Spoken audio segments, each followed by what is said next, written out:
Ersat Sikder, nació en 1955, en el distrito de Bajerat, en la región de Khulna, Bangladesh. Era hijo de una familia humilde y, desde joven, mostró un carácter violento, ambicioso y completamente carente de empatía. Sus primeros años están marcados por una vida de calle, estafas menores y agresiones. Poco a poco, fue ganando reputación como un delincuente local, conocido por resolver conflictos con amenazas y machetazos. En los años 80, su vida dio un giro. No porque cambiara, sino porque descubrió que el poder político era la mejor máscara para su verdadera naturaleza. Se unió al Partido Nacionalista de Bangladesh, y gracias a su carisma callejero, logró escalar posiciones rápidamente. Pronto se convirtió en un líder influyente en la ciudad de Khulna, donde construyó un imperio de miedo, corrupción y muerte. Desde su posición de poder, Ersat Sikder organizó una red criminal que operaba como un cartel, con sus propias reglas, castigos y ejecuciones. Tenía sicarios, policías comprados, abogados bajo su nómina y jueces que miraban hacia otro lado. Pero lo que realmente lo convirtió en una leyenda macabra fue su adicción a la violencia extrema y el castigo ejemplar. Se estima que le quitaron la vida a más de 60 personas, directamente por sus órdenes, aunque algunas investigaciones hablan de hasta 80. Sus víctimas eran de todo tipo: rivales políticos, socios que lo traicionaron, testigos, civiles que lo desafiaban o incluso personas que simplemente cometieron el error de ofenderlo. Tenía un complejo privado en Khulna, donde torturaba a sus enemigos. En ese lugar, llamado por muchos la Cámara de los Gritos, mantenía a sus víctimas encadenadas, sin agua ni comida. Los golpeaba con barras de acero, les arrancaba uñas, dientes, y en ocasiones, los obligaba a mirar cómo le quitaba la vida a otros prisioneros delante de ellos. Uno de sus métodos más comunes era el ahogamiento lento. Sumergía la parte superior del cuerpo de las víctimas en agua durante varios segundos repetidas veces hasta que perdían el conocimiento. Luego los reanimaba, solo para repetir el proceso. También se ha documentado el uso de descargas eléctricas aplicadas a los genitales o lenguas. Según testimonios, Ersat disfrutaba ver cómo perdían la vida sus víctimas. En algunos casos, incluso grabó las sesiones de castigo anteriormente mencionadas, como advertencia para sus enemigos. Entre sus crímenes más recordados está el de Mohammad Selim, un trabajador que intentó denunciar sus abusos. Selim fue secuestrado en plena calle, torturado durante 3 días y finalmente arrojado vivo a un canal con piedras atadas a sus pies. También fue acusado de quitarle la vida a una joven universitaria que se negó a mantener relaciones con él. La encerró en su complejo, se aprovechó de ella y luego le quitó la vida de un disparo en la nuca. Su cuerpo fue enterrado bajo una losa de concreto. Otro crimen que conmocionó a la ciudad fue la masacre de 4 miembros de una misma familia, sospechosos de haber filtrado información sobre sus negocios. Le quitaron la vida a tiros, uno por uno, frente a los demás. A la madre la obligaron a ver cómo le quitaban la vida a sus hijos antes de quitársela a ella. Durante años, nada ni nadie pudo tocarlo. Tenía protección directa de políticos de alto nivel, y muchos afirman que incluso pagaba sobornos al ejército para mantener su zona libre de investigaciones. Los ciudadanos de Khulna vivían con miedo. Nadie hablaba.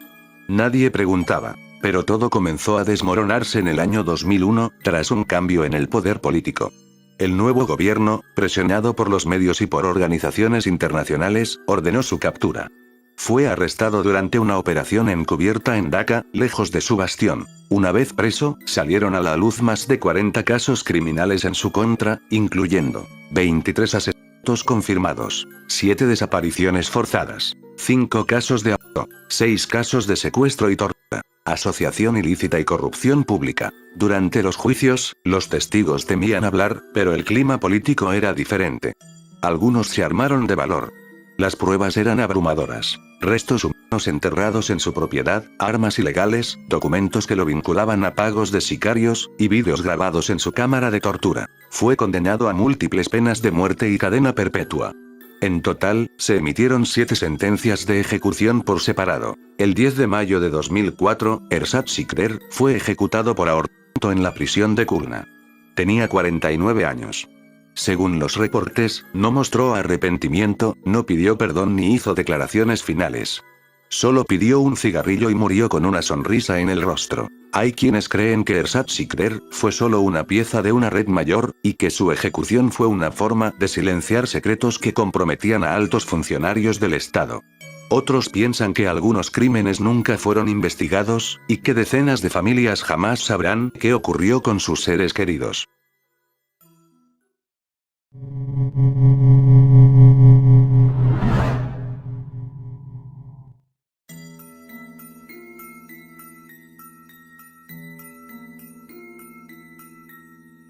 Silat, Bangladesh, 8 de julio de 2015. La mañana avanzaba con normalidad en la localidad de Kumargaon, cuando un niño de apenas 13 años caminaba sin saber que estaba a punto de vivir los últimos y más crueles minutos de su vida. Su nombre era Samiul Alam Rajon, y según testigos, fue acusado de haber intentado robar una bicicleta. Esa simple sospecha bastó para desatar una pesadilla. Un grupo de hombres lo acorraló en una zona poco transitada. Sin juicio, sin pruebas, sin misericordia, lo ataron a un poste de hierro y comenzaron a golpearlo con barras, palos y cables metálicos. Uno de los agresores, lejos de detenerse, tomó su teléfono celular y comenzó a grabar la escena. En el video, que más tarde recorrería el mundo entero, se ve a Rajon goteando manchas rojas, gritando por ayuda, llorando de dolor, suplicando por su vida hasta que su cuerpo simplemente no pudo más. Perdió la vida entre risas, insultos y golpes brutales, mientras sus asesinos celebraban su hazaña como si se tratara de un castigo justo. Rajon fue acusado de un robo sin pruebas. Jamás se recuperó la bicicleta, ni hubo testigos que confirmaran la versión de los agresores. Le quitaron la vida porque pudieron, porque creyeron tener poder sobre la vida de un niño indefenso. El sadismo de los atacantes era evidente. Incluso lo obligaron a decir su nombre y dirección mientras lo golpeaban, y uno de ellos se burlaba diciendo: "Te mereces esto por ser un ladrón". El video del linchamiento, de casi 30 minutos, se viralizó rápidamente, generando una ola de indignación no solo en Bangladesh, sino en todo el mundo. En redes sociales, miles exigían justicia para Rajon, y fue la presión mediante redes sociales la que obligó a las autoridades a actuar. La policía logró arrestar a 13 personas implicadas directa o indirectamente en el crimen. Uno de ellos, el principal agresor, Kamrul Islam, intentó escapar del país y huyó a Arabia Saudita. Pero la Interpol lo capturó y fue extraditado a Bangladesh. El juicio fue rápido, y en noviembre del mismo año, 6 de los responsables fueron condenados a muerte por el asesinato del niño. Otros 3 recibieron condenas menores por encubrimiento y complicidad. Rajon no era un ladrón. Era un niño que perdió la vida a golpes por un crimen que probablemente nunca cometió.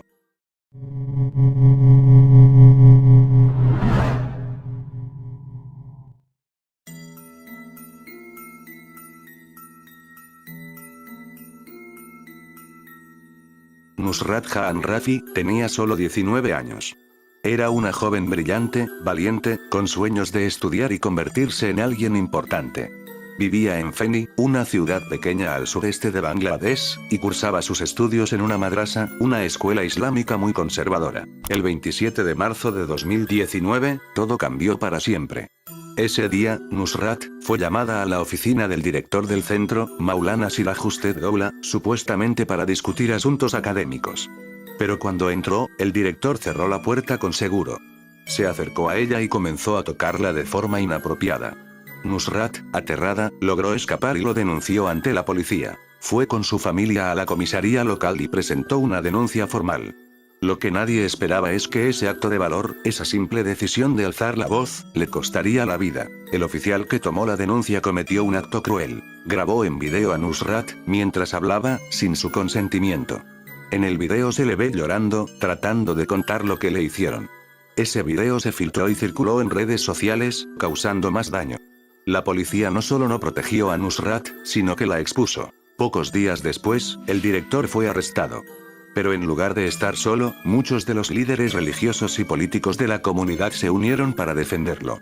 Comenzaron a presionar a Nusrat para que quitara la denuncia. La amenazaron. La vigilaron. La señalaron públicamente. Pero ella no se rindió. El 6 de abril de 2019, Nusrat fue llamada a la escuela para presentar sus exámenes.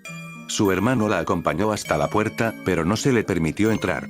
Fue la última vez que la vio con vida. Una vez dentro, 5 personas la condujeron al techo del edificio con la excusa de que una amiga la necesitaba.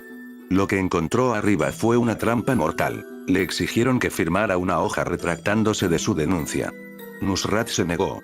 Entonces la sujetaron con fuerza. Le echaron queroseno en todo el cuerpo y le prendieron fuego. Mientras ardía, gritaba por ayuda. Sus agresores bajaron corriendo, fingiendo que no sabían nada.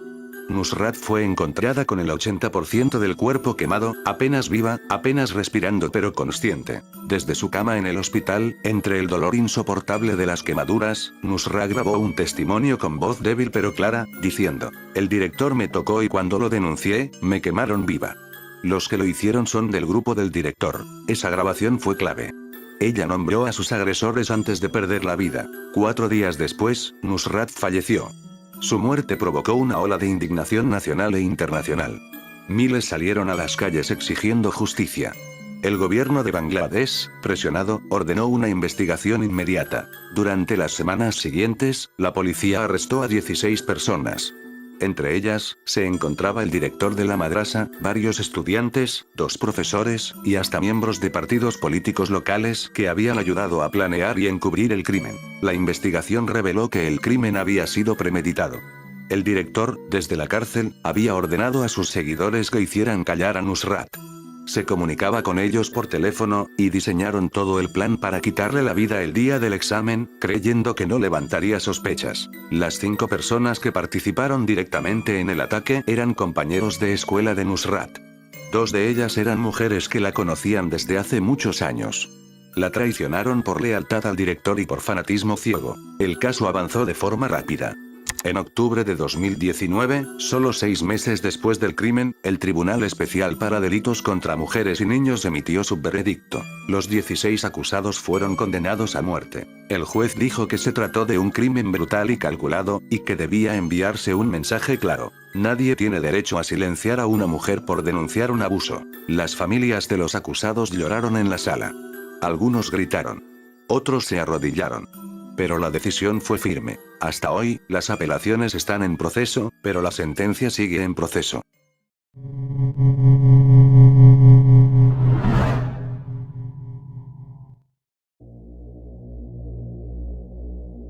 Shazneen Tasnim Rahman, una joven de apenas 15 años, fue víctima de uno de los crímenes más espeluznantes que sacudió a Bangladesh en los años 90. El 23 de abril de 1998, en la lujosa residencia de su familia en Dhaka, Shazneen fue brutalmente abatida, herida y asfixiada mientras se desarrollaba una cena con invitados de alto perfil. Su padre, Latifur Rahman, era un influyente empresario y dueño del conglomerado Transcom Group. Mientras la casa estaba llena de gente, Shazneen fue atacada por Shahidul Islam, un electricista contratado ese día para realizar trabajos en el inmueble. El hombre la siguió a su habitación, la abusó salvajemente y la hirió más de 20 veces con un objeto filoso, hasta quitarle la vida. El caso causó conmoción nacional. 6 personas fueron acusadas, incluyendo empleados domésticos. Sin embargo, tras años de apelaciones, solo Shahidul Islam fue hallado culpable y condenado a muerte. En el año 2017, casi 2 décadas después del crimen, fue ejecutado por ahorcamiento.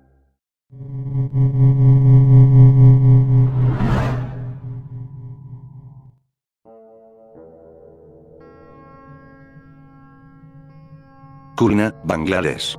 3 de agosto de 2015. En la ciudad de Kurna, al suroeste de Bangladesh, un niño de 12 años llamado Rakib Auladar fue víctima de una tortura tan brutal que conmocionó a toda la nación. Rakib trabajaba como aprendiz en un taller de reparación de motocicletas propiedad de Omar Sharif, de 35 años. Debido a constantes maltratos, Rakib decidió dejar ese empleo y unirse a otro taller cercano.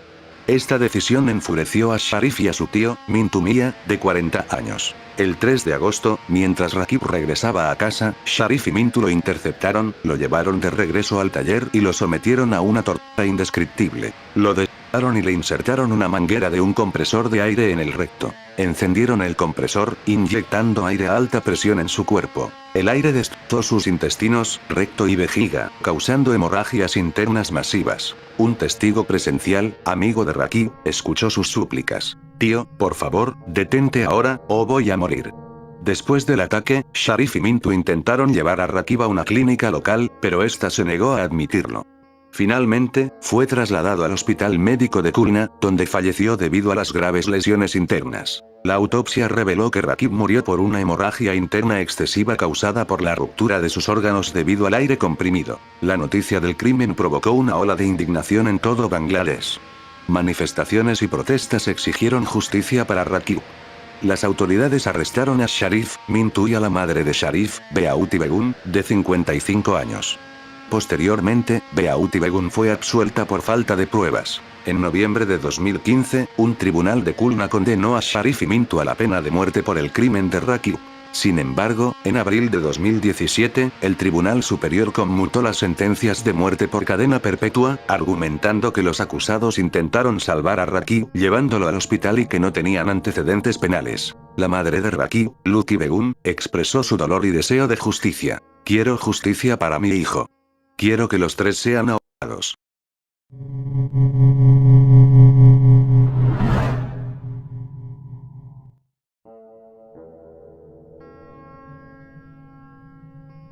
El 26 de abril de 1989. Bangladesh. Aquel día, el cielo de Bangladesh se oscureció con una fuerza devastadora. Lo que parecía ser otra tormenta en una región acostumbrada a desastres naturales, se transformó en el tornado más letal de la historia humana. La zona más afectada fue Saturia, en el distrito de Manikganj, y Daulatpur, en el distrito de Khulna. El tornado impactó a las 18:30 horas, con una velocidad estimada de hasta 338 km por hora, equivalente a un F5 en la escala Fujita, arrasando aldeas enteras en cuestión de minutos. La bestia de viento medía más de 1.5 kilómetros de ancho y recorrió cerca de 80 kilómetros en el suelo. Su paso fue un acto de aniquilación total. Viviendas, escuelas, mercados y mezquitas quedaron reducidos a escombros.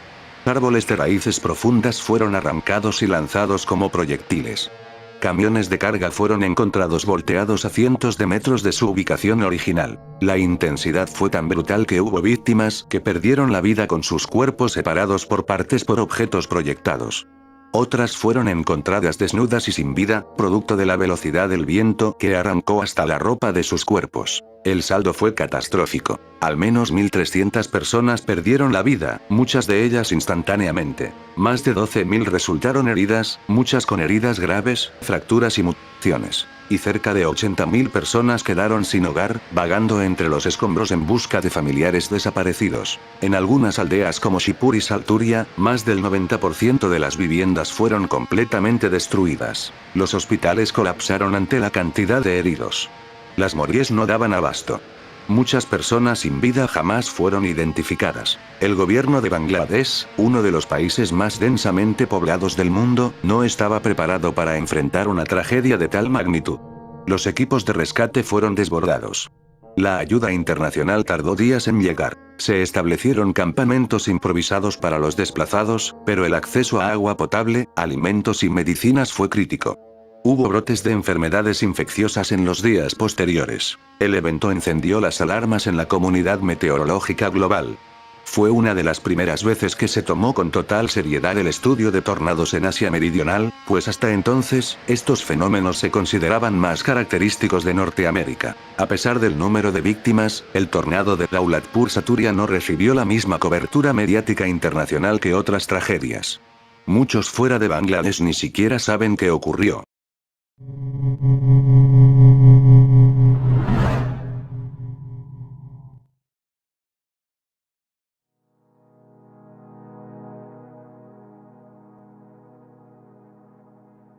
Savar, Bangladesh.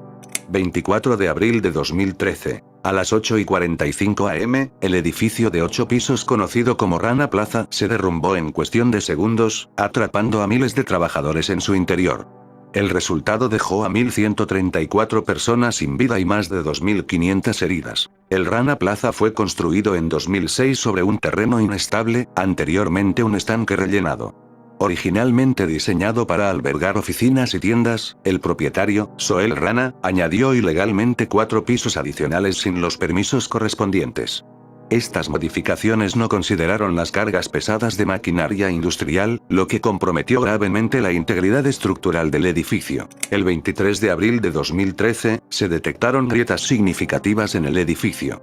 Mientras que las tiendas y el banco en los pisos inferiores cerraron inmediatamente, los propietarios de las fábricas de ropa en los pisos superiores ordenaron a sus empleados regresar al trabajo al día siguiente, asegurando que el edificio era seguro. En el momento del colapso, alrededor de 3.122 personas se encontraban dentro del edificio, en su mayoría trabajadores de 5 fábricas de confección que producían prendas para marcas internacionales. Las labores de rescate se extendieron durante 19 días, con historias desgarradoras de supervivientes que tuvieron que amputarse extremidades para escapar de los escombros. El desastre provocó una indignación global y puso en evidencia las condiciones laborales precarias en la industria textil de Bangladesh. Sohail Rana fue arrestado tras intentar huir a la India. En total, 41 personas fueron acusadas de asesinato y violaciones al Código de Construcción. Hasta 2021, los juicios seguían en curso, con Rana aún en custodia.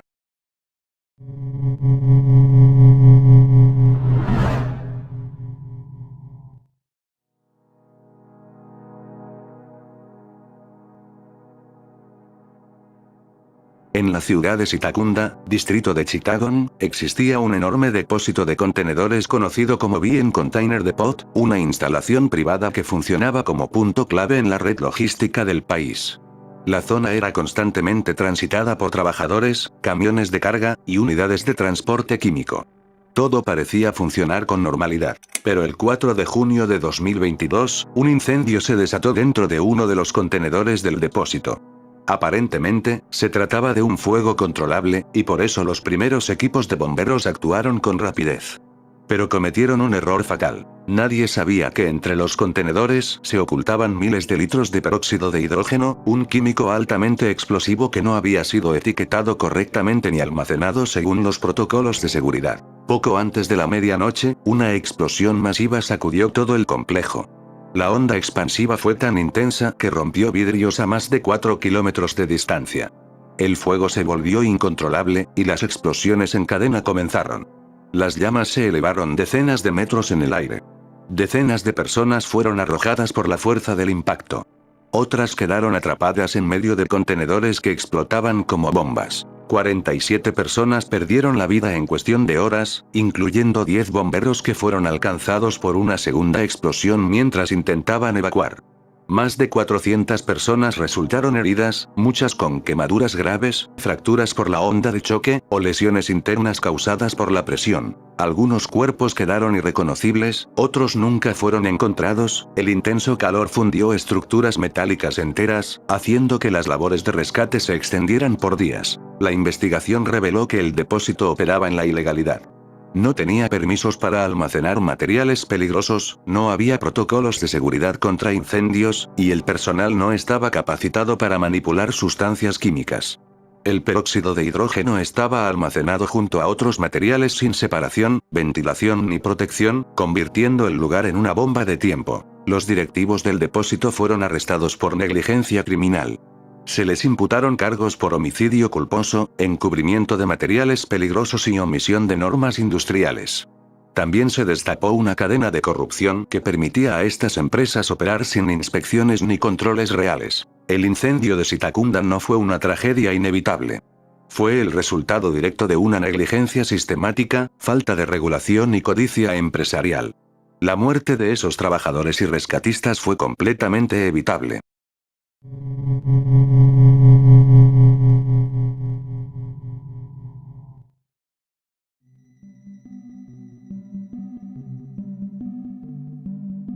El 15 de noviembre de 2007, un monstruo surgió del Golfo de Bengala.